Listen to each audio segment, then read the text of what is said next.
Saf hırsız ile uyanık ev sahibi.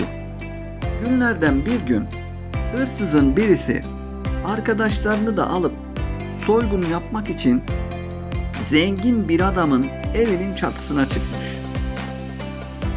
Ev sahibi ayak seslerinden hemen çatıda hırsızların olduğunu anlamış ve yatakta uyuyan hanımını uyandırıp ona şöyle demiş: "Hanım, şimdi sessiz ve sakin ol. Sanırım çatıda hırsızlar var.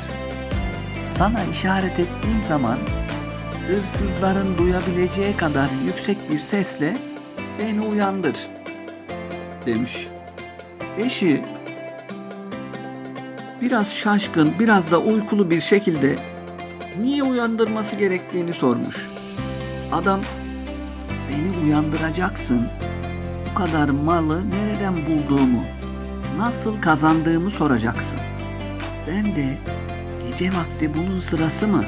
Yat sonra anlatırım diyeceğim. Sen ısrar edeceksin.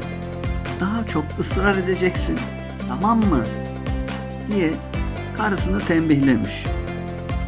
Bir müddet sonra kadın eşinin işaretiyle onu uyandırmak için seslenmeye başlamış.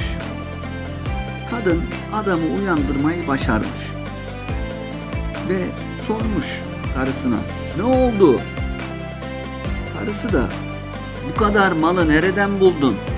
Bu zenginliği nasıl elde ettin? Bana anlatsana," demiş. Adam da, "Ne dediğini anlayamadım. Tekrarlar mısın?"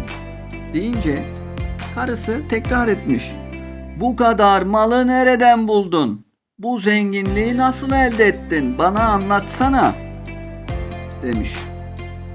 Adam da karısına, "Gece vakti bunun sırası mı? Yatalım uyuyalım. Ben sana yarın anlatırım," demiş. Ama anlaştıkları gibi karısı anlatması için çok ısrar etmiş. Adam da yüksek bir sesle, "Hırsızlıktan buldum, nasıl olacak ki?" demiş. Bu arada çatıdaki hırsızlar adamın konuşmasına kulak kesilmişler.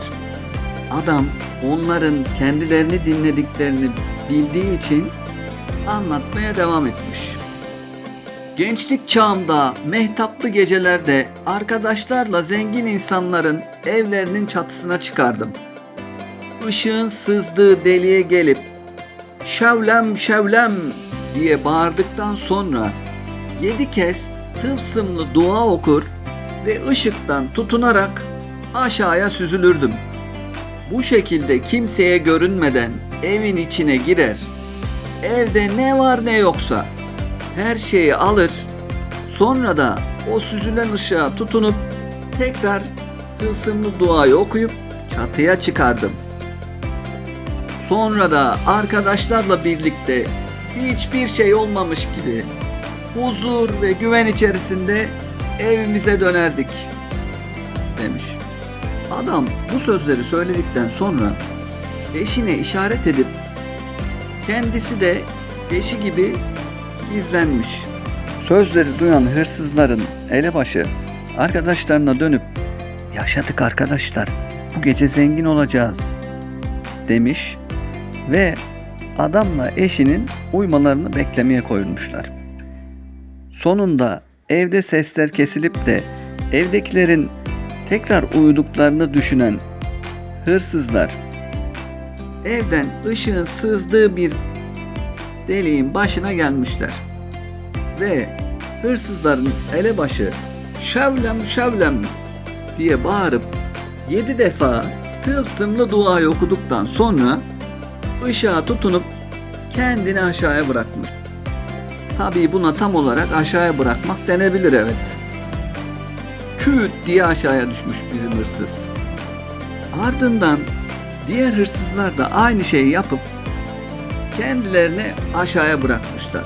Onlar da patır kütür düşmüşler. Ancak bizim hırsızların hepsi tepetaklak bahçeye düştükleri için maalesef ağrıdan, sızıdan neredeyse yerlerinden kalkamaz haldelermiş. O sırada yatak odasında gizlenen adam ve karısı hırsızların bahçeye düştüğünü anlamışlar. Ve adam eline büyük bir sopa alıp bahçeye çıkmış. Ve elindeki sopayla hırsızları bir güzel dövmüş. Ev sahibi yakasından tuttuğu hırsızlardan birine "Kimsin sen?" diye bağırmış. Kafası gözü yaralar bereler içinde olan hırsız zar zor konuşarak "Ben olmayacak bir işin peşine düşen saf ve kanmış bir hırsızım" demiş. Bu masalımız da burada bitmiş. Gökten 3 elma düşmüş. Biri masalı dinleyenlere, biri iyi insanlara, biri de masalı anlatana. Lütfen kanalıma abone olmayı ve videoyu beğenmeyi unutma.